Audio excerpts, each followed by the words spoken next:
Are you one of those Christian entrepreneurs that you are interested to create some passive income in your business? If yes, then this video is for you. I have interviewed my good friend, Pat Flynn. You know, he is the king of the podcast and also the perfect example of the transparency in the online marketing world.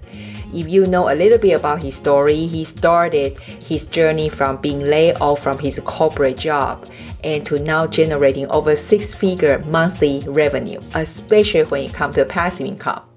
So today we're going to talk about 5 steps to create passive income.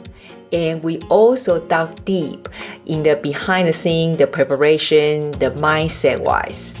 So as usual, please give us a like and comment and subscribe the channel so you will be notified when the next video come up. Because your encouragement by those little actions serve a fresh dose of blessing to me and my team. Now, let's dive into the interview. It's all about empowering you to become that Christian CEO that God has called you. Hello, Pat. Welcome to the show. Thank you so much, Kelly. I appreciate it. Well, it's worth for the wait for a couple of months since the last time we met each other in Chris Ducker's Upreneur Summit. Yes, all the way in London. Yes. And you did a wonderful presentation that everybody is just still talking about it. Thank you. Yeah, I guess I made a few people laugh and a few people cry, and it was memorable, though. It was a lot of fun. Yeah. Well, it's a lot of crying in the end. Well, if you guys want to know, you just have to come to Upreneur Summit again. But we don't know when we're gonna see Pat again in London. We'll see. You'll see me there again sometime. Okay. Anyhow, you know, when people thought of Pat, and I check a lot of with my tribe, and they all say one word: transparency. Mm-hmm. And well, may I ask, what was the main reason you decided to share your the revenue on your website? And do you have any concern when you are doing so?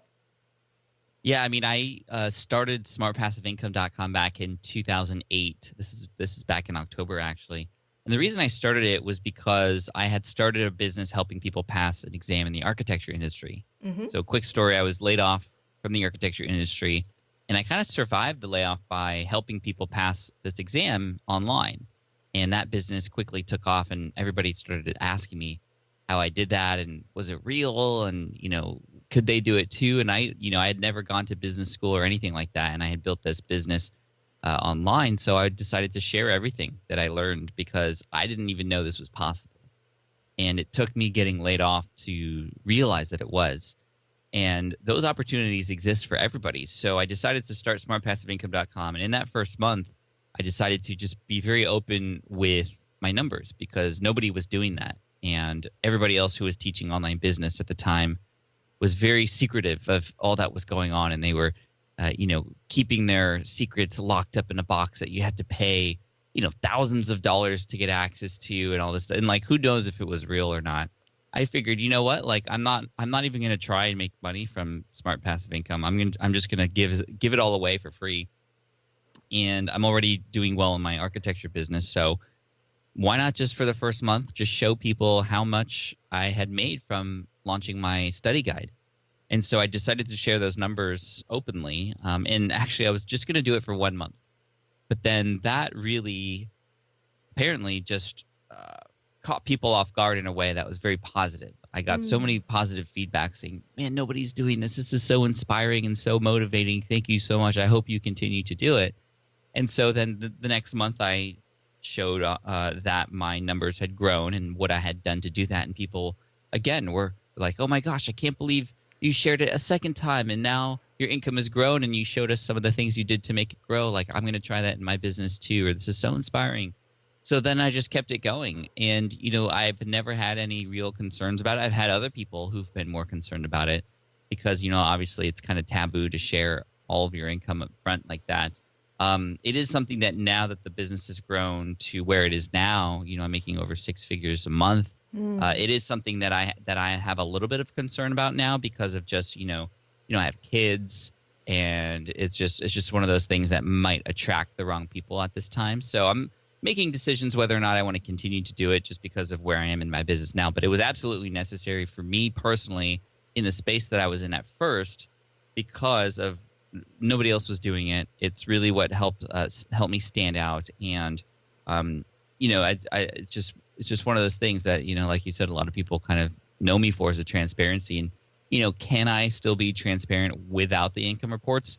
Yeah, absolutely. I mean, I could share income reports specifically about one of the businesses that I have, or all the businesses in a way that doesn't kind of just go, oh, here's how much money I made, but maybe here's one website, Food Trucker, and here's what we did to increase the earnings by 100% this month. And I think that could potentially be even more valuable. But either way, transparency is really where it's at for me, whether it's numbers or mostly the lessons that are involved with that. Because I don't just share the numbers, I share what I did and what I wish I had done, what failed, what went well, and all those kinds of things. So I mean, it's only good things have come out of it so far, which is pretty cool. Yeah. So, and the other thing is, obviously, when we talk about Pat Flynn, everybody is think of, okay, that guy is very good at passive income. And, I don't know. I always share with my clients, say, or when I consult with them, say, there is no real passive income, or let's say the passive income is started from active income to start with.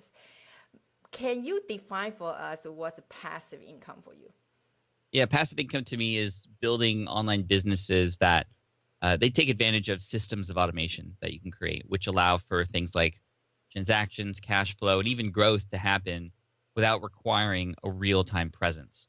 A lot of people think passive income and they're like, oh, I can just, put up a website and then I'm going to be on the beach. And, then that's it. It's that easy. And it's definitely not that easy. And I agree with you, Kelly. There's no such thing as 100% passive income. Even things that are traditionally passive income, like, the stock market or real estate, those things still require some upkeep and some management. So there's no such thing unless you were in a movie and you get the royalties. That might be the closest thing to just like really residual passive income.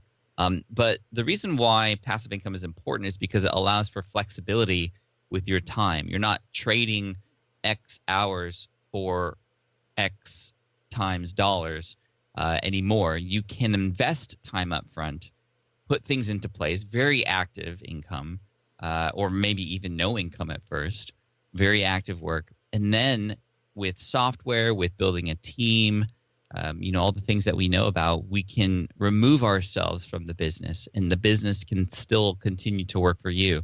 So instead of you grinding and having to put in hours and, if you stop, then the income stops, you can stop and the income can continue to go. And, obviously different businesses require different amounts of upkeep. But, I have websites, for example, my lead exam website that was helping people pass the architecture exam. I haven't touched that for 4 years. I haven't added any new content, yet it still continues to bring in a couple $1,000s a month. My security guard training website that I built as an experiment, which I did publicly. This is, again, another example of transparency. I built that publicly, showed people all the steps that I did to do it for free. That website still continues to make a couple $1,000s a month, and I haven't touched that for about 3 or 4 years either. So different businesses can require really little upkeep, but obviously I still keep track of them just to make sure that they're still running and that they're still updated with the latest content for that particular industry. Those two websites in particular don't require updated content. They just require the right content and a finite amount of content. Other websites like Smart Passive Income, which makes money now through the recommendation of tools. So things like affiliate marketing, I earn a commission by recommending hosting and email service providers and all the other things that a person might need to start a business. I can stop producing content on Smart Passive Income for a while, and the blog posts still are found in search engines, and they're still linked to on other people's websites. The podcast, people are still listening to older episodes that were created 8 years ago. But I would imagine that, at some point it would start to die down a little bit. But again, it's not about set and forget forever. It's about set and forget for a while and then go and do something else. And something else might be, maybe it is a 2-week vacation where I can literally not think about work and things are still working. or maybe it's starting a brand new project, or just spending more time with my family. Those kinds of things happen and can happen when you build for passive income and systems of automation. It's really where it is, the tools and the people that can help remove you from having that business still continue to work the way it needs to work. Awesome. So actually my next question is, what's the top 5 things that you can teach us how to turn the active income to the passive one? And I think you kind of mentioned a couple of components already. So one is obviously the automation. Mm-hmm. Yeah. So let's get into these 5 things. So one is actually step 1 would actually be to figure out all the things that need to happen for your business to run. So after your business is up and running, it's very active. Maybe it's a consulting company that you have, or a coaching program. You do one-on-one kind of things. You have students, or maybe you have online courses, or whatever it is. You write all the aspects of your business that have to happen. Mm-hmm. And this is very similar to like Chris Ducker's 3 lists of freedom, right? You're writing down all the things that you do and things that you hate to do, but are still done. Things that maybe you still like to do, but you shouldn't do anymore. Those kinds of things. And once you write all of the things that happen in your business down, you can then deal with it. You can then see a particular task and ask yourself, okay, like, do I still need to do this? Mm-hmm. Can somebody else do this for me? Or is there a software that can help me automate this? You might also find that you can combine certain tasks. So, there are, for example, tools. If you do any sort of selling on eBay or Amazon or Etsy and things like that, there's a lot of steps. A person buys, you get an email, then you have to get the physical address, and then you kind of create the packing slip, and then you go and send them the product. And then there's obviously inventory and all this other stuff. Or you could use a tool like ShipStation that connects directly to all those different places.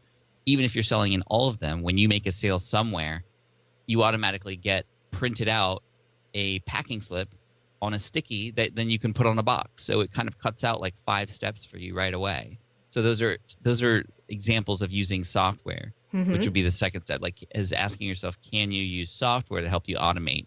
And you only know what you need to automate after you start writing down everything. So write down everything that you do. Then start to see whether or not you can hand things off to a piece of software, and a software automate it.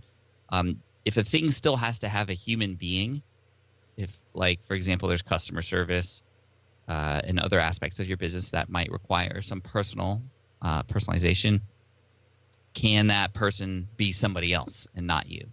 A good example of this was when I thought that I had to answer every email myself.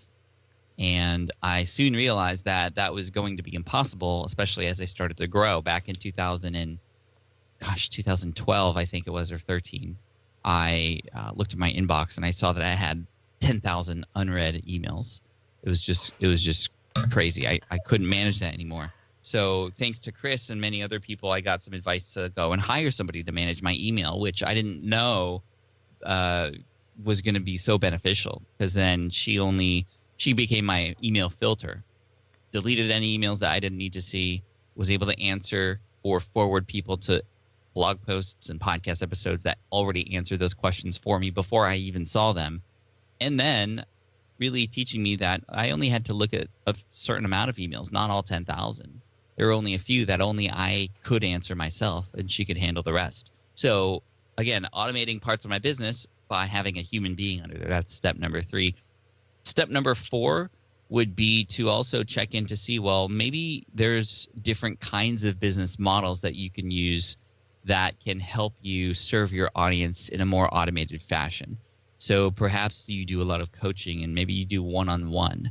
One-on-one is only scalable to a certain point because you only have so many hours in the day. If you have 1-hour consultation calls, I mean, the most you could do would be 24 hours in a day, but obviously you need to sleep, and it's not just the 1-hour call, it's the preparation, it's the summing up of the calls and sending them notes back, however you like to coach. I mean, that stuff takes time. Yes. But what if you did one-to-many group coaching? So you have a Zoom call or a conference call of some kind, and then you have your students who pay you in a group come in and watch, and you teach them, and you answer people's questions, and people, will will likely ask questions that other people have too. So everybody's kind of getting value from each other. And then you can do some really interesting things there by creating little groups of people and having people, learn from each other, which you cannot get in a one-on-one environment. So you can actually benefit and give a person even a better experience, or a different kind of experience at least, while helping more people. Well, let's keep going. So maybe a different business model is, well, your coaching is, super high touch, so you charge a lot for that. Your group coaching, you're able to help more people, but it doesn't cost as much as your one-on-ones because it's not one-on-one.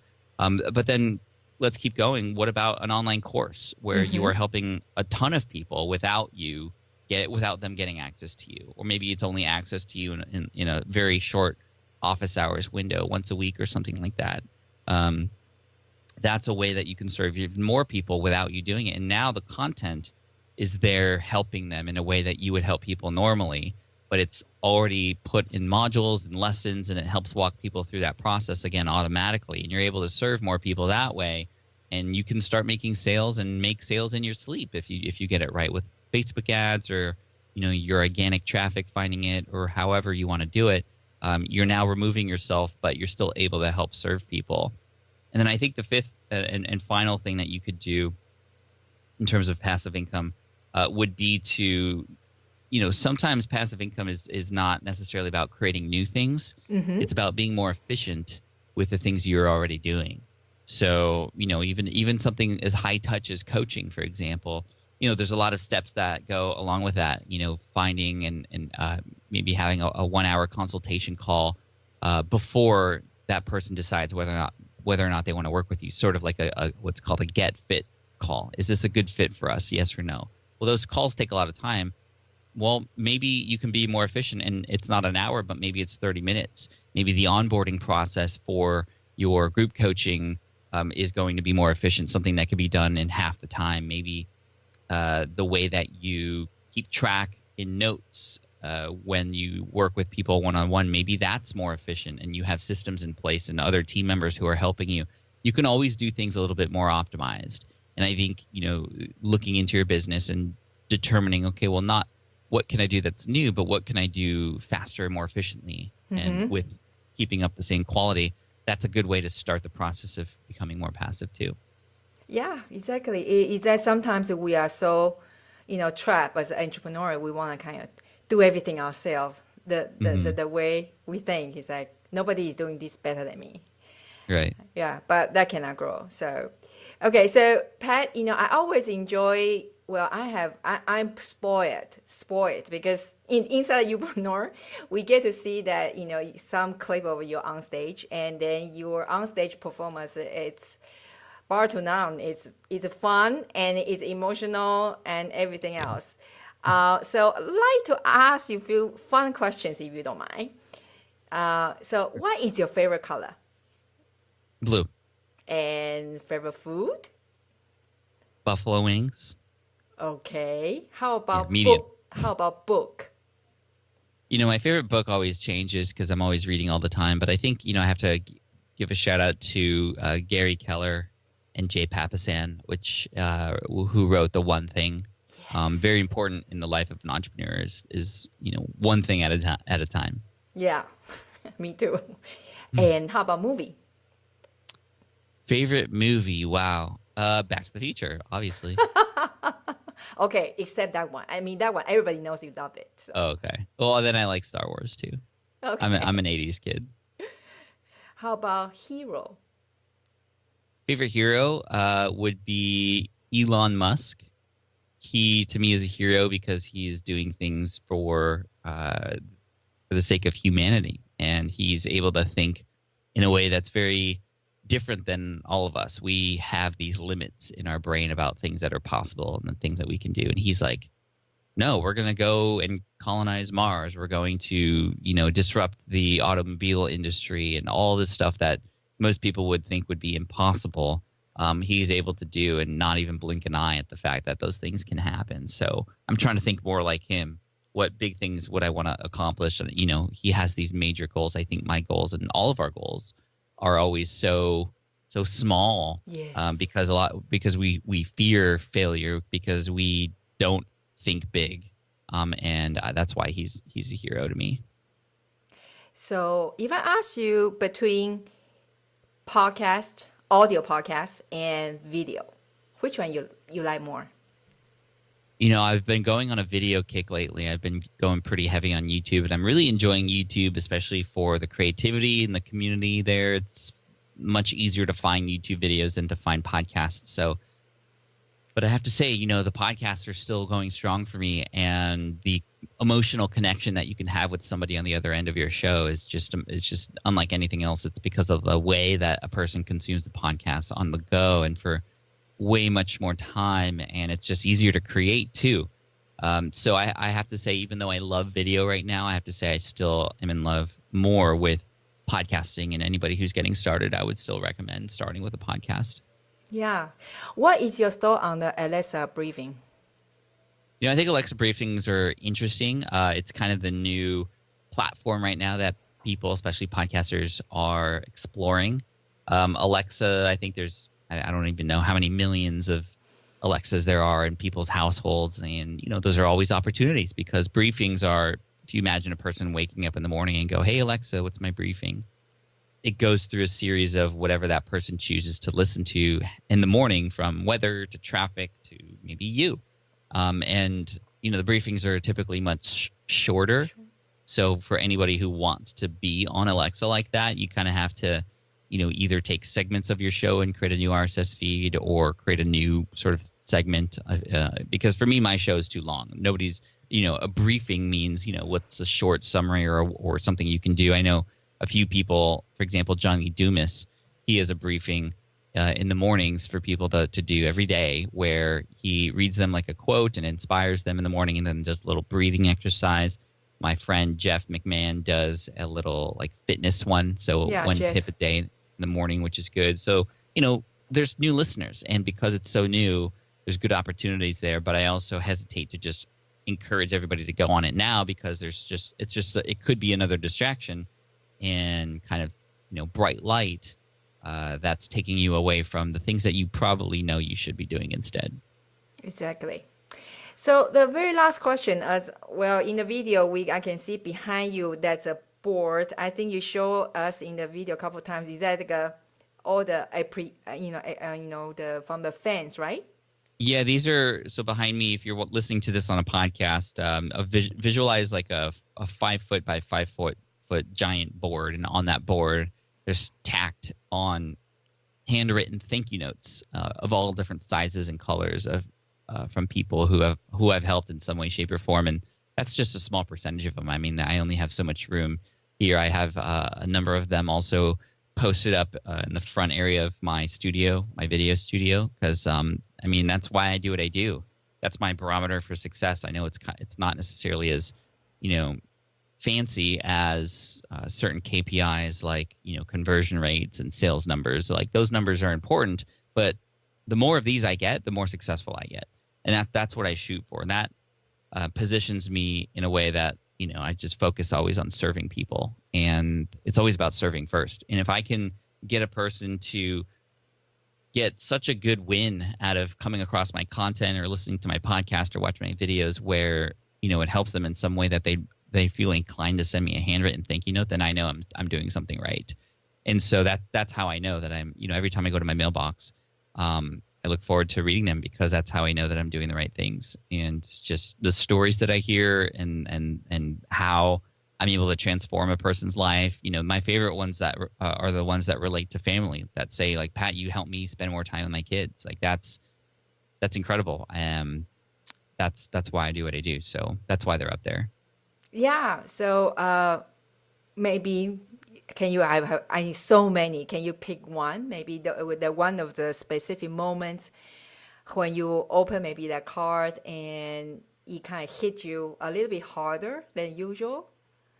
Yeah, there's been a number of different ones that are very memorable. I told a story on stage about a guy in Poland, Michał, and how he was sort of bedridden for a year and a half as a result of an injury, and discovered my podcast and had told me that it was my podcast that helped him get up and get inspired. And he even ran a marathon as a result of a goal that he set after listening to my podcast in about a couple years. And he had crossed the finish line after having 2 severed or broken legs. He was holding a sign when he was crossing the finish line that said, like, "Thank you, God, thank you to his family, and thank you, Pat Flynn." And I showed that sign on stage, and Michal was actually in London for Chris's event, and he gifted me that same banner on stage. I don't know if you remember that, but that was really special. Well, we all cried. So. Yeah, that was a really special moment. And there was another example that happened pretty recently with one of these cards. I got a card, and I opened it, and it was about a guy who said that he was really close to committing suicide, and that it was my podcast and a couple others that inspired him and basically told him that, you know what, like, you have so much more to give. And he was able to then build a very successful business as a result of, coming out of that deep depression that was in his life. He had, gotten divorced, and he had kids, and he was just like about to end it all. And this note was very, very heartfelt and very real. And it made it, like, a lot of the notes are just like, "Hey, Pat, thanks so much," and they're very kind of just, "Hey, thank you." I mean, that one, though, like, went really deep. And so that one, it was just really great because, again, I didn't even know that was happening. And you never know what's happening. So that's why I encourage everybody just to keep going, because you have no idea who's listening on the other end. And, the people who will send you these notes, they're just a fraction of all the people who are going to get value from you. So I would just encourage you to keep going, because you never know whose life you might save. And, I talk about building businesses. I'm not, a counselor or a physical therapist, but you can become that if you are the voice in people's heads, and you can inspire them and you can motivate them. So that was one of the more recent ones I remember, Kelly. Well, we cannot wrap up the show better than that, but Pat, thank you so much for today. Come on the show, and we continue to enjoy, your content, everything. So, where can we find you? I know this is a kind of silly question. I know a lot of my tribe that know anyway, but just in case somebody doesn't know. Thank you. You could find me at smartpassiveincome.com, obviously. And if you want to see all the crazy things I'm doing on YouTube right now, you can find me at youtube.com/Pat Flynn. And then at Pat Flynn on most of the social media platforms that you're on. So thank you. Wonderful. Thank you, Pat. Thanks, Kelly. Thanks, everybody. Thank you. Do you want to build an impactful and profitable online business which aligns with your calling, but you don't know where to get started, or you'd like to regain that clarity and momentum based on biblical principles? Let me be your guide, so you can stop circling the mountains, finally build a successful business, and own the sphere of influence that you are called to. Visit kellybother.com/shine.